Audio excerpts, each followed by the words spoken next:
एक गांव में दयाराम नाम का एक मेहनती किसान रहता था। वह अपने दो बेटों के साथ दिन रात खेतों में काम करता था। इस साल भी उसकी फसल बहुत अच्छी हुई थी। लहलहाती फसल देखकर दयाराम और उसके बेटों की खुशी का ठिकाना नहीं रहा।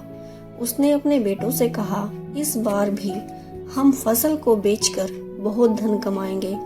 जब फसल बढ़ रही थी, उसी समय दयाराम के खेत में एक चिड़िया ने अपना घोंसला बना लिया था। उसने उसमें अंडे दिए और जब अंडों से छोटे छोटे बच्चे निकले तो वह उनका पालन पोषण करने लगी।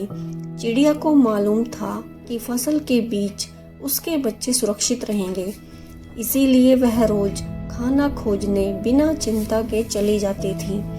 एक दिन सुबह चिड़िया ने देखा कि फसल बहुत बढ़ गई है और कटने लायक हो गई है। उसे चिंता होने लगी क्योंकि उसके बच्चे अभी काफी छोटे थे। एक दिन किसान अपने खेत में अपने बेटों के साथ आया और बात करने लगा कि फसल अब कटने के लायक हो गई है।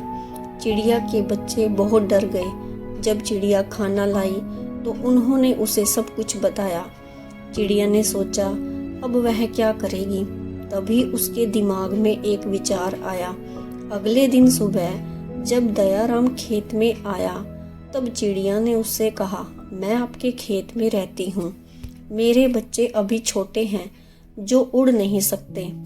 क्या आप कुछ दिन दे सकते हैं ताकि मैं नई जगह देख सकूं अपने नए घर के लिए। किसान ने कहा, अगर तुम्हें बुरा ना लगे तो क्या मैं तुम्हारी मदद कर सकता हूँ। क्या ये जगह तुम्हारे लिए सही है। चिड़िया बहुत खुश हुई और नाचने लगी। दयाराम भी बहुत खुश हुआ। उसने अपने बेटों को बुलाया और खेत के पास ही एक बड़ा पेड़ दिखाया। उसने चिड़िया से पूछा। चिड़िया बहुत खुश हो गई। किसान और उसके बेटों ने चिड़िया को सामान ला कर दिया और घर बनाने में मदद की। जैसे ही घर बना, चिड़िया बहुत खुश हो गई। उसने दयाराम से कहा, तुमने मेरे लिए बहुत अच्छा घर बनाया है। मैं ऐसा घर कभी नहीं बना सकती थी। उसने खेतों से अपने बच्चों को लिया और अपने नए घर में चली गई। दयाराम भी बहुत खुश हुआ।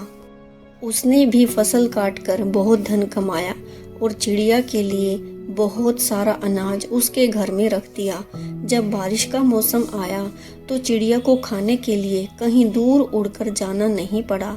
उसने दयाराम से कहा, जैसे तुमने मेरी मदद की, अगर सभी पक्षियों के लिए सोचें तो बारिश और ठंड के कारण किसी भी पंछी की जान नहीं जाएगी। Thanks for watching.